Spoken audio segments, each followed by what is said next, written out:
లలిత్ గారు sir, first of all ఇక్కడ వీళ్ళందరూ ఏం మాట్లాడుతున్నారంటే ఇదంతా యాక్సిడెంట్ లేకపోతే మర్డర్ ఇట్లాగే మాట్లాడుతూ ఉన్నారు. More than an accident and murder, it is suicidal mission అనిపిస్తుందండి.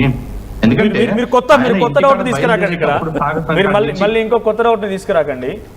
No, let me complete. I have a valid point here.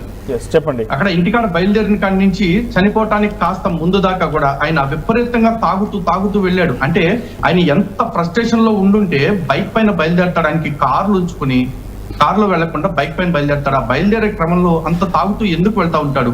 బహుశా పోలీసులు ఆ ల్యాప్టాప్స్ లేకపోతే ఐప్యాడ్స్ మొబైల్స్ ఎందుకు స్వాధీనం చేసుకున్నారు అని చెప్పి అడుగుతున్నారు కదా. అది స్వాధీనం చేసుకున్నారు ఎందుకు అని కంప్లైంట్ ఉంటే ఇంట్లో వాళ్ళకు ఉండాలి. ఇంట్లో వాళ్ళు సైలెంట్ గా ఉన్నారు. ఈయన ఎందుకు రాకున్నారంటే పోలీసులు విచారణ చేసేటప్పుడు they try all the possible angles. దాంట్లో అది కూడా ఒకటి. కాబట్టి అంత ఫ్రస్ట్రేషన్ లో ఇంటి నుంచి బయలుదేరాడంటే ఆయనకి ఏంటి ప్రాబ్లం? ఆయనతో ఇంట్లో వాళ్ళకి ప్రాబ్లం ఉండటం వలన, లేకపోతే ఇంట్లో వాళ్ళ వల్ల ఈయనకి ఏదైనా ప్రాబ్లం ఉండటం వల్ల అంత ఫ్రస్ట్రేషన్ తో వెళ్ళాడా అనేది పోలీసులు విచారించాల్సి విచారించి ఆ విచారించిన కోణాన్ని కుటుంబ సభ్యులకు తెలియజేస్తుంటారు. అందుకే కుటుంబ సభ్యులు సైలెంట్ గా ఉండి ఒకసారి అడుగుతాను. నీలోజ్ గారు, నిజంగానే he is a big familiar personality అంటున్నారు, చాలా మంచి వ్యక్తి, సేవ చేస్తున్నారు అంటున్నారు. ఆయన నిజంగా తలుచుకుంటే కారులో బౌన్సర్లతో సహా వెళ్ళగలుగుతారు. ఒక్కడే వెనకాల బ్యాగ్ వేసుకొని ఇంత దూరం పాటుగా ఎందుకు వెళ్ళాల్సి వచ్చిందని అంటారు? సో అయితే రాజమండ్రిలో అక్కడ ఒక చర్చి కన్స్ట్రక్షన్, బైబిల్ కాలేజ్ లాగా ఒకటి స్థలం తీసుకొని 506 గజాలది స్థలం తీసుకొని ప్లానింగ్ ఉన్నది సార్. సో అక్కడికి నేను ప్రతిసారి వెళ్ళాలి, కార్ వేసుకొని వెళ్ళాలి అని అంటే ఇబ్బంది అవుతుంది. ఎట్లయినా బండి తీసుకొని పోదామని చెప్పేసి ఆ బండి అక్కడ పెట్టేసుకుందాము. ఎప్పుడైనా ఫ్లైట్లో వెళ్ళి లోకల్లో తిరగడం కోసం ఇబ్బంది అవుతుంది కాబట్టి ఫ్లైట్లో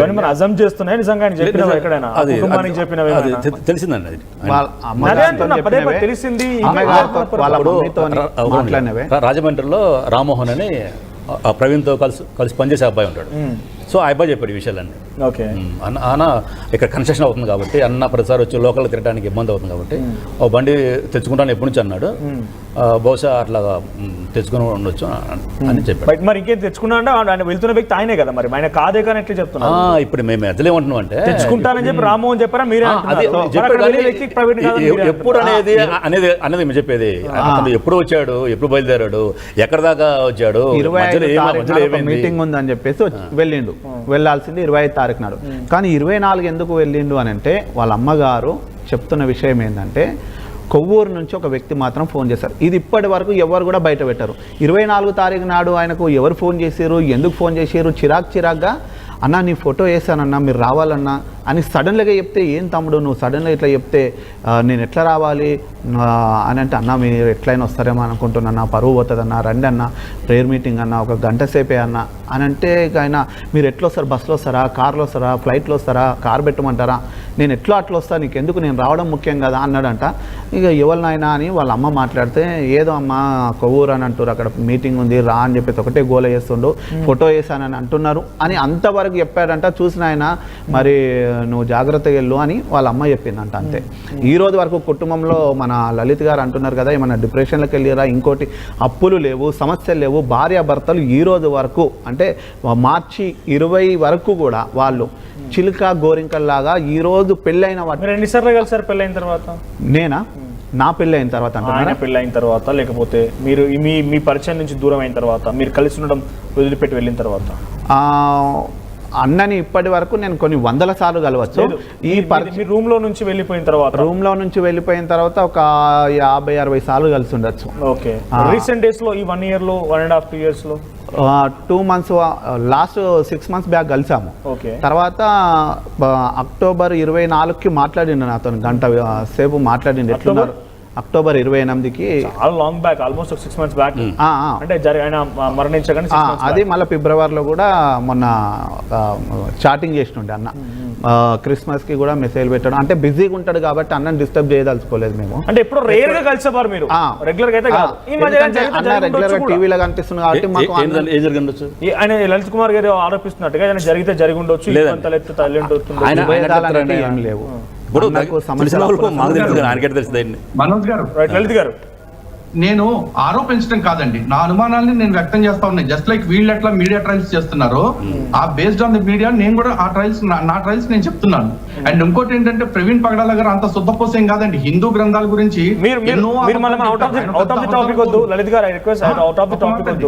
హిందూ గ్రంథాల గురించి ఎన్నో అథెంటిక్ ఆధారం కావాల్సిందే. ఇకనైనా 3 ఏళ్ల సమయం కదా, 3 నెలల సమయం అవుతోంది. కృష్ణకాంత్ గారు చెప్పినట్టుగా ఎక్కడో ఒక చోట ఏదో ఒక ఇబ్బంది ఉన్నా కూడా ఎస్ నా భర్తని ఇంత ఒక రకంగా చెప్పాలంటే క్రిస్టియన్స్ కానీ లేకపోతే ఆయన అభిమానులు కానివ్వండి సమాజం చూసే పరంగా ఒక డ్రంకర్డ్ లాగా చేసి పారేశారు మొత్తం. ఈ వీడియోస్ అని బయట రావడంతో డ్రంకర్డ్ అయిపోయాడు, అంతా అయిపోయింది కదా. తన భర్త మీద ఒక మచ్చబడుతోంది డ్రంకర్డ్ అనేది. ఈ రకంగా చనిపోయాడు, ఒక మంచి సమాజ సేవ చేసేవాడు. నాకు 2 ఆడపిల్లలు ఉన్నారు, నేను నా భర్త మీద మచ్చను తొలగిస్తాను, ఒక్కసారి బయట రాలేకపోయిందా? రావాలని అనుకున్నది, వచ్చేది. ఎవరన్నా భయపెట్టారా? ఎందుకు రాలేదు అని అంటే నానే నమ్ముకునే వాళ్ళంతా ఇప్పుడు ఎవరైతే న్యాయం చేస్తామని చెప్పేసి ప్రభుత్వమే కానీ పోలీస్ వాళ్ళే కానీ ఎవరైనా కానీ ఆమె ఎవరినైతే నమ్మిందో జరుగుతుంది అన్నప్పుడు ఈ యొక్క ఆమె నమ్మని విషయాల్ని వీడియోలు ఇంత ఘోరంగా నా భర్తని ఇలా కూడా ఇంత టెక్నాలజీ వాడి ఊహించి కాదు ఆమెతో మాట్లాడిన వాళ్ళతోనే నేను ఈ స్టూడియోకి తీసుకొని వస్తా. ఇంత ఘోరంగా చేసిరని చెప్పి ఫోన్లో నుంచి ఫేస్బుక్లు యూట్యూబ్లకి అసలు ఫోన్ కూడా వాడకుండా ఆ పడేసింది. ఎన్నిసార్లు ప్రభుత్వమే నమ్మకం లేకపోతే న్యాయస్థానానికి పోవాలి, న్యాయస్థానం మీద నమ్మకం లేదా? ఒక నిమిషం, 5 లక్షల రూపాయలు పేదోడికి కావాలి. న్యాయస్థానం అన్నారు కదా, కేఏ పాల్ గారు, హర్ష కుమార్ గారు ఏపీ హైకోర్టులో కేసు వేశారు. ఏం చెప్పారు కోర్టు? ఏం చెప్పింది? మొత్తం రిపోర్ట్ అప్పుడు కేఏ పాల్ గారు వేసిన కేసులో ఆయన ఏమన్నాడంటే ఇది ఏపీ పోలీసు వారు సరిగా దర్యాప్తు చేయలేదండి, సిబిఐకి ఇవ్వాలన్నాడు. సో దానికి హైకోర్టు ఏం చెప్పిందంటే సరే మీరు అంటున్నారు కదా సరిగా దర్యాప్తు చేయలేదని, మరొకసారి దర్యాప్తు చేయడానికి మేము వాళ్ళకి చెప్తాము, డీజీపీ గారి సిఎస్ గారికి చేసి ఆగస్టు గల నివేదిక ఇవ్వాలని మేము చెప్తాము అంటే సరే అని కేఏ పాల్ గారు అన్నారు. తర్వాత హర్ష కుమార్ గారు మొన్న వేసిన కేసులో మొన్న 16వ తారీఖు హియరింగ్ వచ్చింది. హియరింగ్ వస్తే జడ్జి గారు ఏమన్నారు, మీకు ప్రవీణ్ పగడాల ఏమైనా దగ్గర బంధు అవుతాడా? ఆల్రెడీ కోర్టులో ఈ సేమ్ కేసు మీద 2 కేసులు ఉన్నాయి. తర్వాత ఇంకోటి ఏంటంటే ఒక 5 lakhs మీరు డిపాజిట్ చేయండి అంటే దానికి బాలగారు ఆయన తరపున వాదించిన బాలగారు ఏమన్నారంటే మాకు అనుమానాలు ఉన్నాయండి, మళ్ళీ రీపోస్ట్ మార్టం చేయండి అని అన్నాడు. అంటే అప్పుడు కూడా కోర్టు ఏమంటుందంటే 5 లక్షలు కట్టిన తర్వాతనే విచారణ మేము చేపడతాం అని కోర్టు చెప్పింది. ఇప్పుడు ఎక్కడ వేసినా అదే కదండి, ఏ కోర్టులో వేసినా అట్లే పరిస్థితి. అంటే న్యాయస్థానం నమ్మకం లేదు మీకు? కోర్టు అట్లా చెప్పిందండి. అంటే ఉంటాయి కదా కొన్ని న్యాయస్థానం రూల్స్ కూడా ఫాలో కావాల్సిందే కదా. అంత పెద్ద మాజీ ఎంపీ హర్ష కుమారే ఒక సమాజానికి మొత్తానికి సంబంధించిన అంశం పైన పోరాడుతున్నప్పుడు ఆయన నిజాన్ని బయట పెట్టాలనుకుంటే ఆయనకు పెద్ద విషయం కాదు కదా అది. మరి ఇంకేంటి అట్లాంటి కుటుంబాన్ని కూడా బయట రమ్మన్న కుటుంబం వచ్చితే కనుక అక్కడ ఏమడిగారు ఫస్ట్ జడ్జి మీరు అంటున్నట్టుగా? జడ్జి ఏమడిగారు, మీరు బంధువు అవుతారా లేకపోతే మీకు తెలుసా అని అడిగారు. కుటుంబం వెళ్తే, భార్య వెళ్తే, తల్లి వెళ్తే, కూతురు వెళ్తే అడుగుతారా క్వశ్చన్ని? సరే మీరు అన్నమాట నిజమే అనుకుందాం, ఒక రకంగా అడగరు కదా ఈ రకంగా. వాళ్ళు 2 కేసులు ఉన్నాయి అన్నారు, ఆ 2 కేసులు అక్కడ మేజర్ కేసు అవుతుంది కుటుంబం బయటకు వస్తే, కానీ ఎక్కడ రాలేదు కదా. అందరి క్వశ్చన్ ఒకటే, మీ అనుమానాన్ని కూడా ఒక రకంగా కన్సిడరేషన్ తీసుకుంటూనే ఆ కుటుంబం బయటకు వస్తే బాగుండేది. మేమున్నామంటే మెయిన్ వాళ్ళు షాక్ లో ఉన్నారండి. తర్వాత ఇంకోటి అంత లేడీస్ వాళ్ళు సార్, ఇక్కడ లేడీస్ అనే పాయింట్ లేదు కదా, రావాలి కదా బయటికి, వాళ్ళు షాక్ లో ఉన్నారు. ఒక్కసారి లీగల్ గా కోర్టులో వాళ్ళు రాకపోయినా కూడా ఛాలెంజ్ చేయమని వాళ్ళు ఇంటి దగ్గర నుంచి సంతకాలు పెట్టిన కూడా అడ్వకేట్ చూసుకుంటారు కదా, అడ్వకేట్సే కదా ఫాలో అప్ చేసేది. అయితే సో వాళ్ళు ఏం చేస్తున్నారంటే రైట్ లలిత్ గారు, విల్ గెట్ బ్యాక్ టు ఒక్క నిమిషం. వాళ్ళు షాక్లో ఉన్నారు చనిపోయారని.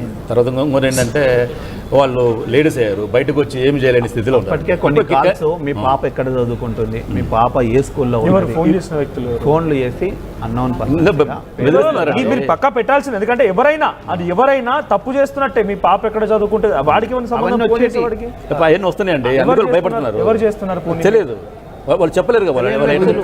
సార్ ఇప్పటికైనా మనం ఏమంటున్నామంటే ఆ కుటుంబానికి మీరు అంతా భరోసాగా అండగా ఉండాల్సిందే. వాళ్ళు ఎవరైతే ఫోన్లు చేస్తున్నారో వాళ్ళు ఇప్పటికైనా ఫైండ్ అవుట్ చేయండి అంటున్నారు సార్. తెలుస్తున్నాం సరే, మనం పొరపాటు పడ్డట్టే, మనకు తెలిసి కూడా సైలెంట్ గా అడుగుతున్నాం కానీ అమ్మాయి బాధతో చెప్పలేకపోతుంది. అఫ్ కోర్స్ సార్, తను చెప్పకపోతే ప్రమాదం అది. స్వయంగా ప్రవీణ్ అన్నకు కాల్ వస్తే రికార్డు వినిపిస్తూ ఇదిగో కాల్ ఇట్లా వస్తాయి రాజోడు తమ్మి అని చెప్పేసి వినిపించిన సందర్భాలు మేము విన్నాం. ఇప్పుడు అన్న లేడు కాబట్టి పక్కకు పెట్టి ఇదిగో ఈ కాల్ చూడు విను అని చెప్పేసి, అరే ఏడున్నారా నువ్వు పలానా మాట్లాడుతున్నావు మా గురించి అని ఆ ఇష్యూస్ ఉన్నాయిలే కృష్ణకాంత్ గారు రైట్. సో వాళ్ళు మహిళలు కాబట్టి బయటికి రాలేకపోతున్నారనే మాటని ఇక్కడ వీళ్ళు మాట్లాడుతున్నారు. సో మహిళలు కాబట్టి బయటికి రాలేకపోతున్నారంటే నేను అన్నాను వాళ్ళు బయటికి రావాల్సిన అవసరమే లేదు. నిజంగా వాళ్ళు ఛాలెంజ్ చేయాలనుకుంటే వాళ్ళు కంప్లైంట్ ఫైల్ చేసినట్టుగా సైన్ చేసి అడ్వకేట్ ఫాలో అప్ చేస్తారు. Right, 100%. Yes, you can do that. And ముఖ్యంగా నేను ఇందాకని చెప్పేది అదే, ఫస్ట్ ఆఫ్ ఆల్ ఇప్పుడు మన మిత్రులు ఎవరో చెప్తున్నారు వాళ్ళకి ఏదో థ్రెటనింగ్ కాల్స్ వస్తున్నాయి అది డెఫినెట్లీ గా అలాంటివి ఇగ్నోర్ చేయకూడదు. ఒకవేళ వాళ్ళు చెప్పేది నిజమైతే ఫస్ట్ ఆఫ్ ఆల్ వారు ప్రవీణ్ పగడాల గారి మిసెస్ గానీ వాళ్ళ కుటుంబీకులు కానీ ఇమీడియట్ గా ఫస్ట్ వాళ్ళ లోకల్ పోలీస్ స్టేషన్ కంప్లైంట్ ఇవ్వాలి. ఇలా కాల్స్ వస్తున్నాయని చెప్పి క్లియర్ గా చెప్పి వాళ్ళ మీద కంప్లైంట్ ఇస్తే బెటర్, వాళ్ళ సేఫ్టీ కోసం. నిజంగా అలా కాల్స్ వస్తున్నాయి డెఫినెట్ గా పోలీస్ స్టేషన్ కానీ ఆడవాళ్ళు బయటికి వెళ్ళకూడదు, ఇలాంటివన్నీ చెప్పకూడదండి. ఇవన్నీ ఖచ్చితంగా ఇవాళ రోజు ఎక్కడికి వెళ్ళినా వాళ్ళు కంప్లైంట్ తీసుకుంటారు. లేడీస్ కి ఇంకా ఎక్కువ ఇది ఉంటుంది, సేఫ్టీ కూడా. Nothing to worry, police station కి హ్యాపీగా వచ్చి వాళ్ళని తిరగాల్సిన అవసరం లేదు. అండ్ వాళ్ళు లాయర్ ని పెట్టుకుంటే lawyer will assist even in criminal cases. కావాలని వీడియో కాల్ చేయి మమ్మీ అంటే దేవుని దగ్గర ఉన్నట్టు ఒకసారి దేవుని ఫోన్ నెంబర్ నేను డాడీతో మాట్లాడతాను. అఫ్ కోర్స్ ఇవన్నీ యాక్సెప్ట్ అండి. ఒక పెద్ద మనిషి ఆ తండ్రి చనిపోయాడంటే ఆ కుటుంబం ఎంతలా బాధపడుతుందో ప్రతి ఒక్కరు. సార్ మనోజ్ గారు ఒక్క నిమిషం, ఇది హైకోర్టులో కూడా నేను చెప్తుంది ఏంటంటే, హైకోర్టులో కూడా ఇప్పుడు కేఏ పవల్ గారు, హర్షవర్ధన్ గారు, వీళ్ళు హర్ష కుమార్ గారు వీళ్ళు వేసారు పిల్స్. దీంట్లో వీళ్ళు కాల్స్ ఇంప్లీడ్ అవ్వచ్చు, వీళ్ళని తిరగాల్సిన అవసరం లేదు. లేడీస్ అయితే కేఏ పవల్ గారు ఉన్నారు, ఆటోమేటిక్ గా అక్కడ main petitioner and lawyers implead అవ్వడం కూడా ఛాన్స్ ఉంటుంది. లాయర్స్ ఉంటారు. అసలు వీళ్ళకి హైకోర్టుకి క్లయింట్ వెళ్ళాల్సిన అవసరం కూడా లేదు. వాళ్ళు జస్ట్ ఇంప్లీడ్ అయితే చాలు. వాళ్ళ డౌట్ సిబిఐ ఎంక్వైరీ వేయాలని చెప్పి అందులో వీళ్ళు ఇంప్లీడ్ అవ్వచ్చు ఎక్స్ట్రా పార్టీస్ లాగా. ఎందుకు అవ్వట్లేదు వీళ్ళు? దయచేసి రిక్వెస్ట్, షాక్ లో ఉంటే ఉండివ్వండి. ప్రతి కుటుంబం కూడా బాధలో ఉంటుంది. వాళ్ళకి ఇట్లా పెద్ద కోల్పోయిన తర్వాత కుటుంబంలో బాధలో ఉంటుంది. కానీ 3 నెలల నుంచి కూడా డ్రంకర్డ్ గా చిత్రీకరిస్తున్నారంటే ఏ భార్య బయటకు రాకుండా. నేను ఒక ఎగ్జాంపుల్ చెప్తాను సార్. 2016లో వీళ్ళు ఒక జాయ్ ఫౌండేషన్ అని నడిపిస్తున్నారు చిన్నపిల్లలది. సో ఆ టైంలో ఈ జెసికా పగడాల బాబీ పిల్లలకు మధ్యాహ్నం ఫుడ్ తీసుకొని వెళ్తుంటుంటే సడన్లీగా ఒక లారీ కిందకి వెళ్ళిపోయింది కారు. ఆమె షాక్లోకి వెళ్ళి దగ్గర 4 నుంచి 6 నెలల వరకు ఆ షాక్లో నుంచి డిప్రెషన్లోకి రాకుంటే పసిపిల్లలాగా ప్రవీణ్ పగడాలన్న ఆమెకు అన్నం పెట్టి బ్రష్ చేసి ఒక చంటి బిడ్డలాగా కాపాడిండు. ఒక